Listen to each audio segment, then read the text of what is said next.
참 좋으신 하나님 아버지, 오늘도 이 아침 주님을 찬양합니다. 좋으신 하나님을 예배합니다. 또 우리에게 놀라운 은혜를 베푸시는 하나님께 감사하고 감사함으로 예배를 올려드립니다. 주님, 이 아침 하루의 첫 시간 우리의 생각을 주님께 모으고 우리의 몸과 마음 주님 앞에 이끌어 예배하오니 주여, 우리의 예배가 오직 주님 앞에 이르는 예배가 되도록 우리의 마음 붙들어 주시옵소서. 이 마음으로 또 하루를 시작합니다. 분주한 일상에, 세상의 염려에, 이런저런 혼란스러운 일들이 우리 속에, 우리 귀에 들릴 때에 하나님, 우리의 마음, 주님 향했던 우리의 마음 흔들리지 않게 하여 주시고, 또 좌로나 우로나 치우쳐 낙심에 빠지지 않게 하시고, 세상 염려로 인하여 주님 바라보던 우리의 마음 흔들리지 아니하도록 주께서 이 시간 우리의 마음을 굳게 붙들어 주시옵소서.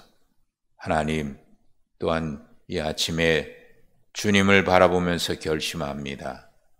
살아가는 동안 어떤 일을 만나도, 또 어떤 이야기를 듣더라도, 또 세상의 이런저런 일들로 우리의 마음 흔들리더라도 오직 우리의 믿음의 표대는 주님, 그 주님만 바라볼 수 있기를 다짐합니다. 하나님, 이 마음도 주께서 붙들어 주시어서 흔들리지 않게 하여 주시옵소서. 전능하신 하나님, 모든 만물을 있게 하시고 만물을 움직이게 하시는 창조주 하나님, 이 시간 주님을 바라봅니다. 전능하신 주님께서 이 시간 우리 마음 가운데 임재해 주셔서 우리의 모든 염려와 우리의 모든 걱정들, 또 우리의 모든 문제들 친히 주께서 어루만져 주시고 새롭게 빚어주시고 새롭게 창조하여 주시옵소서. 하나님, 우리를 불쌍히 여기시고 우리를 긍휼히 여기시는 주님 앞에 간구합니다. 주님, 우리의 모든 문제로 인하여 이 시간 오직 주님께만 간구하오니 우리가 구하는 모든 것에 넘치도록 주시는 하나님께서 이 시간 우리의 마음을 만져주시고 우리의 모든 문제를 만져주시어서 새롭게 하시고 회복시켜 주시는 은혜를 내려 주시옵소서. 하나님, 무엇보다 주님 앞에 간구하는 것은 우리의 마음이 얼마나 연약한지 알지 못합니다. 결심했으나 넘어지게 되고 다짐하나 또 흔들리게 됩니다. 주님 앞에 간구하나 의심의 마음들이 우리 속에 싹들 때가 있습니다. 또 이런저런 많은 핑계들로 인하여 주님 앞에 머물지 못하는 우리의 연약한 모습들 주님 앞에 간구합니다. 하나님, 이 새벽에 주 앞에 간구하오니 도우시는 주여, 우리의 마음을 정결케 하시고 정직한 영으로 새롭게 하여 주시옵소서. 하나님, 주의 말씀 앞에 엎드려서 말씀으로 우리 가운데 오신 주님을 맞이합니다. 오늘도 우리에게 말씀해 주시옵소서. 주님 예수 그리스도 이름으로 기도하옵나이다. 아멘. 마태복음 17장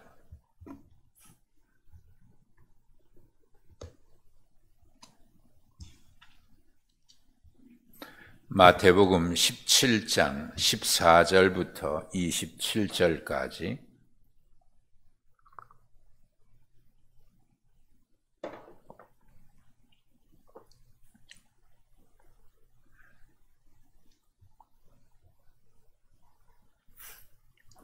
(17장) 14절부터 27절까지 그들이 무리에게 이르매 한 사람이 예수께 와서 꿇어 엎드려 이르되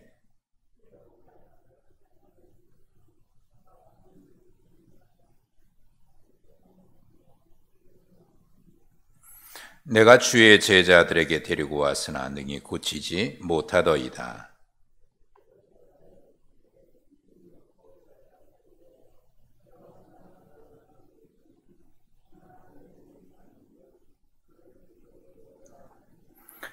이에 예수께서 꾸짖으시니 귀신이 나가고 아이가 그때부터 나으니라.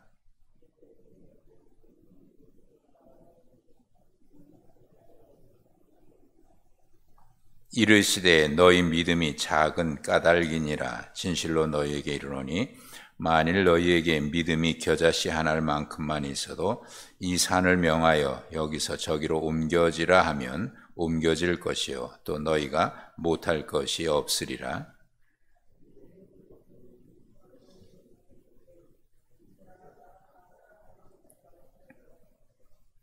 죽임을 당하고 제3일에 살아나리라 하시니 제자들이 매우 근심하더라.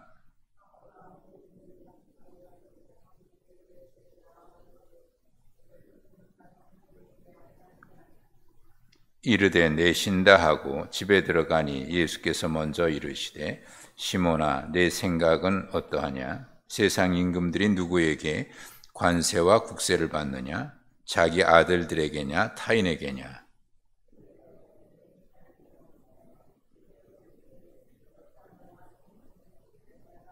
함께 읽습니다.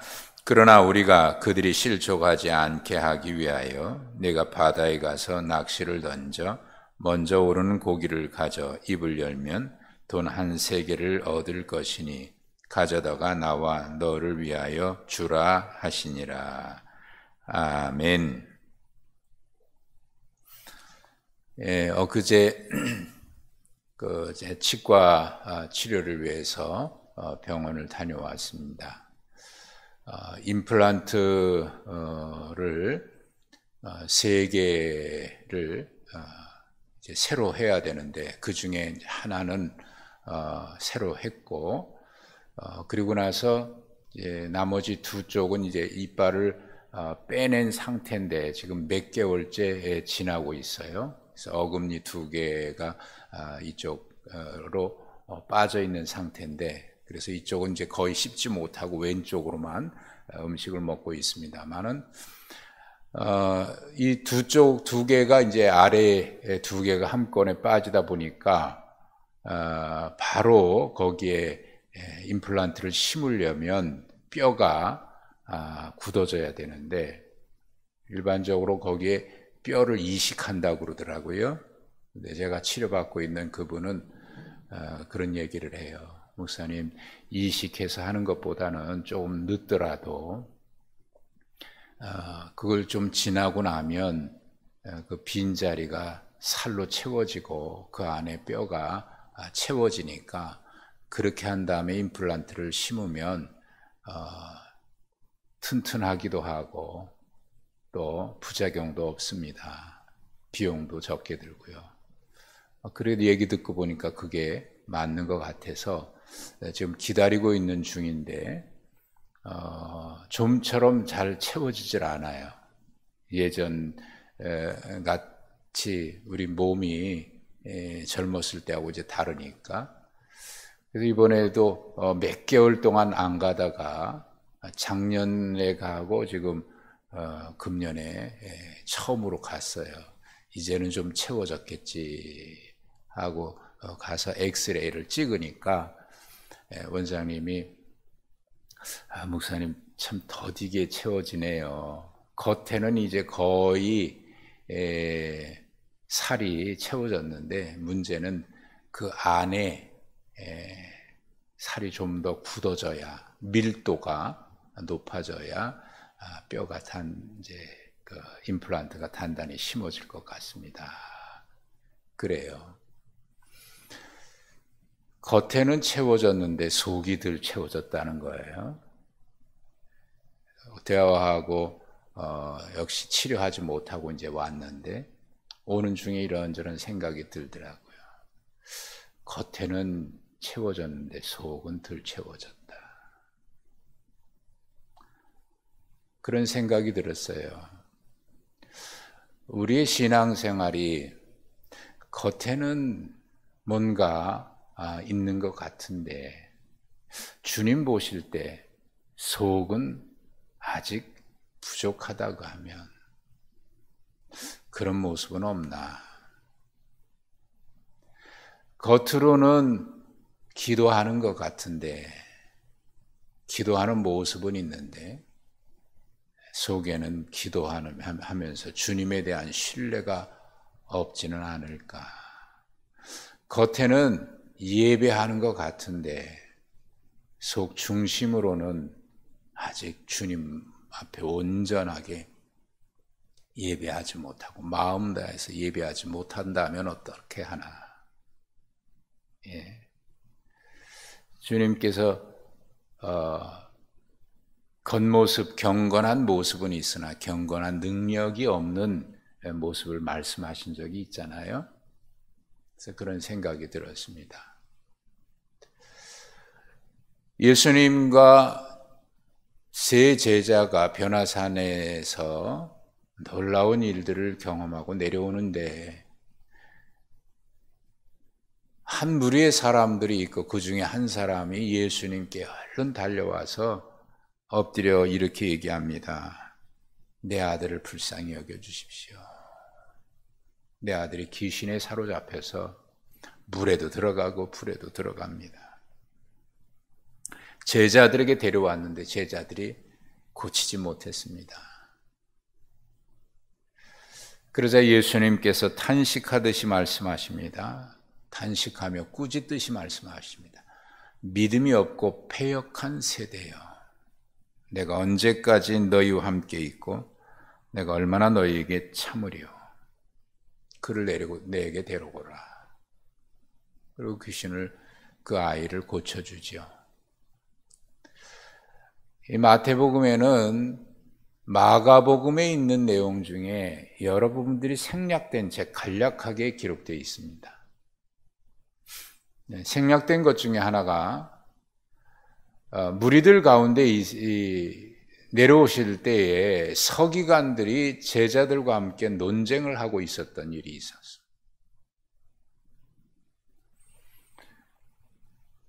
그리고 그 귀신 들려서 병들어 있는 이 아들을 둔 아버지와 예수님과의 대화 내용도 생략되어 있습니다.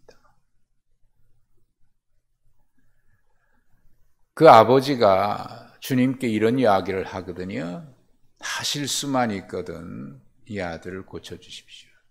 할 수 있거든이 무슨 말이냐. 믿는 자에게 능치 못할 일이 없느니라. 주님이 그 아버지에게 그 이야기를 하셨습니다. 그 내용이 오늘 본문에는 생략되어 있습니다. 그리고 난 뒤에 제자들이 예수님께 조용히 묻지요. 우리는 어찌해서 쫓아내지 못했습니까? 그랬더니 믿음이 적은 연고다 그러시면서 겨자씨 하나일 만한 믿음만 있어도 이 산을 명해서 옮기라 하면 옮겨질 것이다. 이 내용에서도 마가복음에는 주님이 이런 말씀하셨지요. 기도 외에는 이런 일이 일어나는 일이 없다. 그렇게 말씀을 하셨습니다. 자, 그런데 왜 오늘 여기에는 이런 것들이 다 생략되어 있을까요? 17절에 보면 예수님께서 믿음이 없고 패역한 세대여, 내가 언제까지 너희와 함께 있고 언제까지 너희를 참으리요, 이렇게 탄식하며 꾸짖으셨습니다. 누구를 향해서 이런 말씀하신 걸까요? 믿음이 없고 패역한 세대다. 누구를 향해서 이런 말씀하셨을까요? 얼핏 보면 제자들에게 하신 것 같기도 한데 제자들에게 하신 것은 20절에 너희 믿음이 적은 까닭이다 그렇게 말씀하셨거든요. 그러고 보면 이 말씀은 제자들에게 하신 말씀이 아니에요. 여기 믿음이 없다 그리고 패역하다, 그러니까 그 주변에 있는 사람들이고, 그리고 특별히 제자들과 지금 시비를 하고 있는 서기관들, 그 외에 바리새인들을 비롯한 마태복음은 처음에는 바리새인들이 와서 예수님께 자꾸 문제를 제기하고 시비를 걸어요. 그 다음엔 바리새인과 서기관, 그 다음엔 바리새인과 사두개인. 사두개인과 바리새인들 같은 경우는 서로 성향이 다르기 때문에 좀처럼 함께 뭉치는 경우가 없습니다. 의견을 같이 하는 경우가 없어요. 그런데 예수님을 죽이고자 하는 일에는 둘이 합세를 하죠.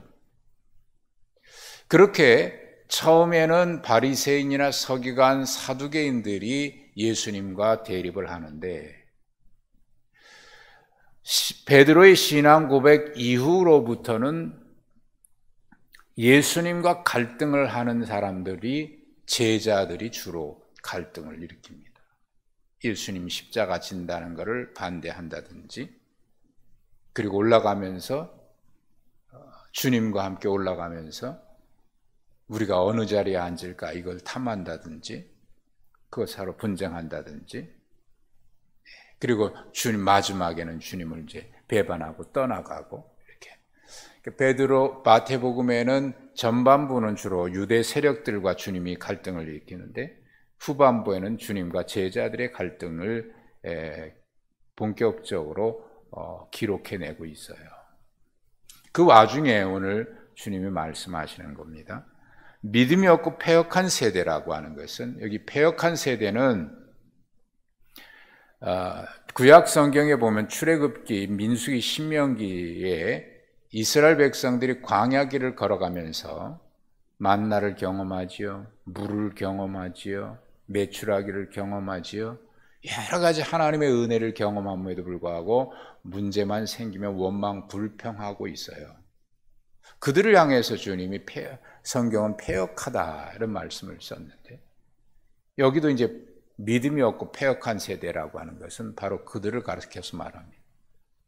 바리새인과 서기관들, 성경을 알고 있는 사람들이죠. 연구하는 사람들입니다. 제사장들, 이들이 나중에 예수님을 죽일 때 함께 뭉쳤던 사람들이죠. 그러나 그들은 역시 제사 집리하는 사람들이고 제사장들이니까.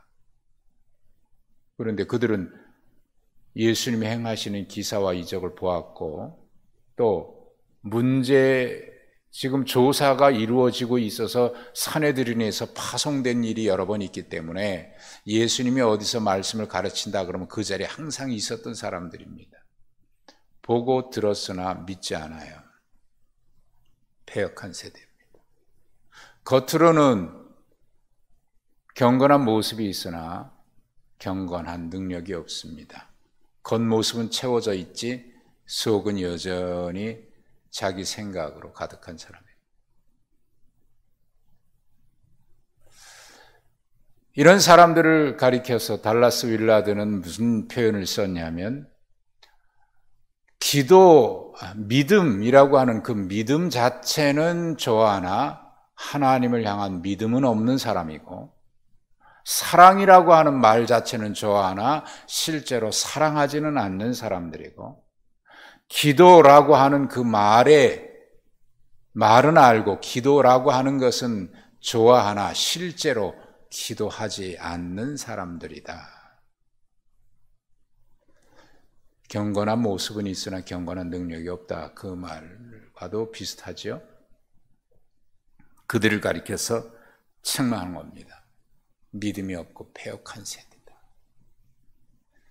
하나님의 말씀은 들으나 은혜도 경험했으나 기적도 보았으나 믿지는 않고 끊임없이 반역하고 하는 사람들. 그를 이리로 데려오라. 그들을 향해서 하시는 말씀이죠. 또 특별히 그 아버지에게 하시는 말씀입니다. 귀신을 쫓아냈습니다. 제자들이 묻습니다. 우리는 어찌해서 쫓아내지 못했습니까? 믿음이 작은 까닭이다. 앞에서도 말씀드린 대로 마가복음에는 기도 외에는 이런 일이 일어날 수 없다.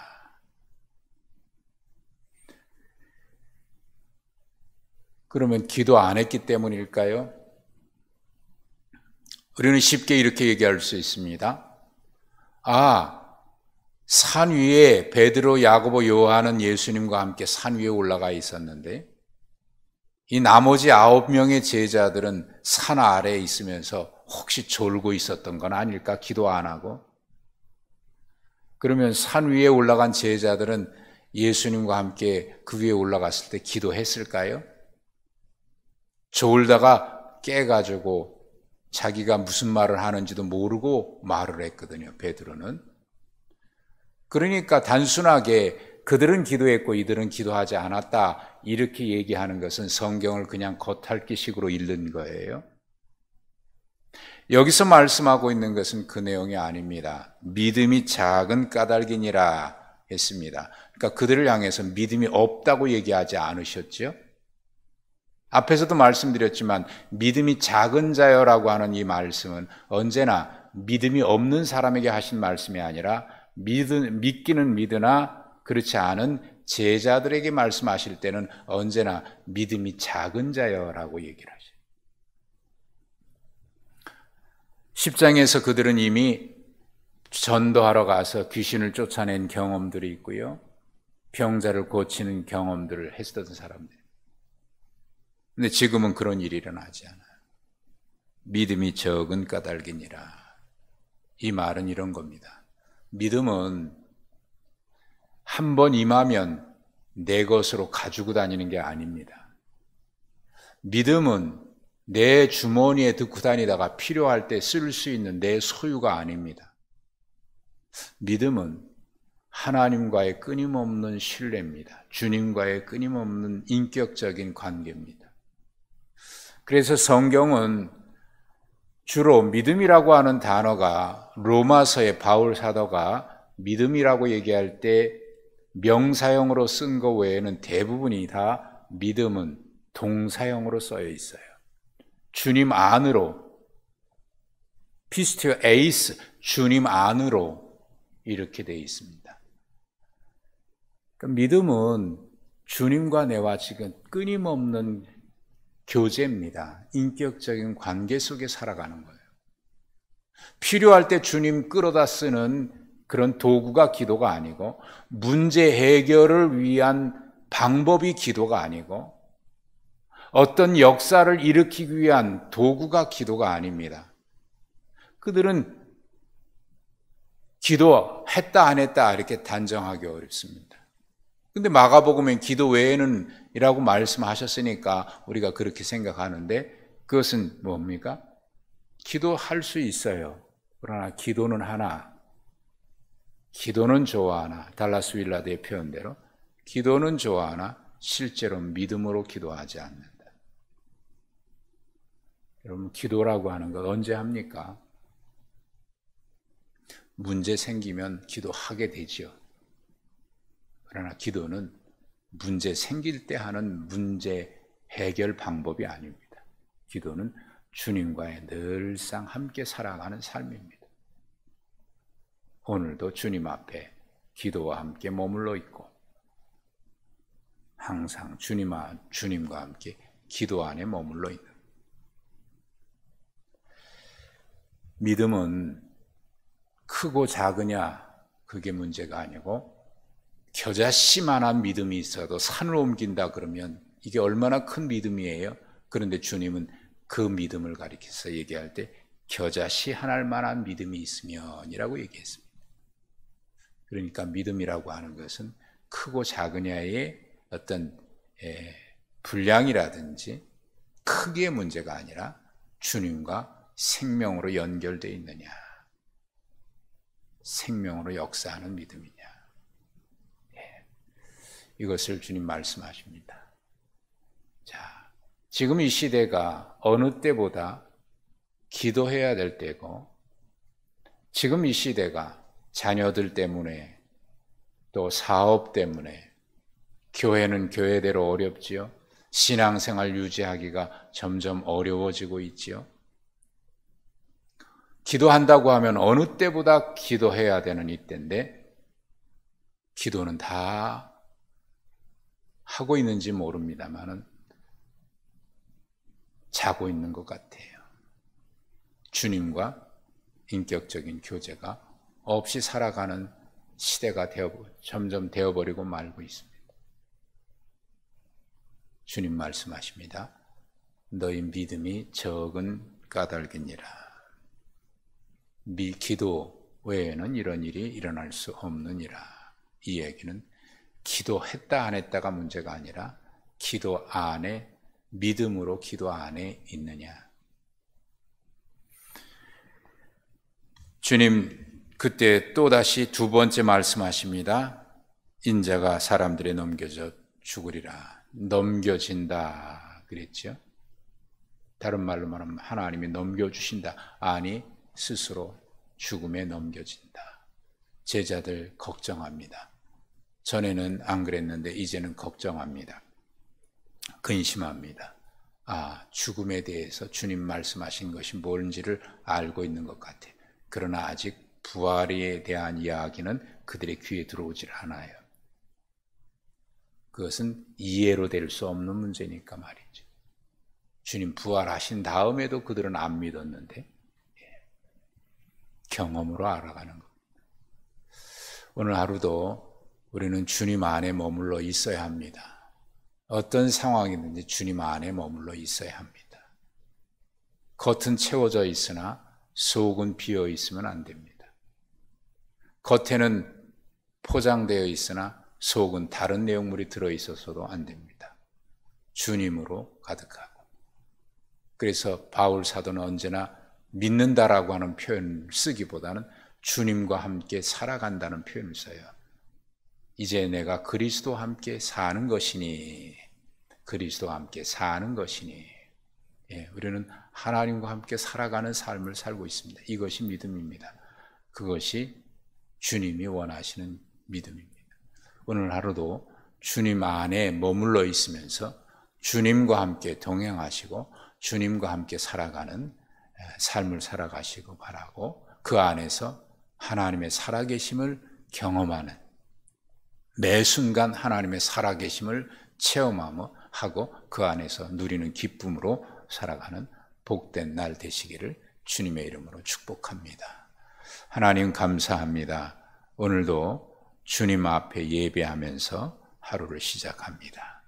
예배하고 주님 떠나지 않게 하시고, 예배하고 주님과 함께 세상에 나가게 하시고, 기도하고 주님과 함께 세상에 머물러 있게 하여 주시고, 기도하는 마음으로 온종일 주님과 함께 살아가는 오늘 능력의 삶이 되게 해 주옵소서. 예수님의 이름으로 기도하옵나이다. 아멘.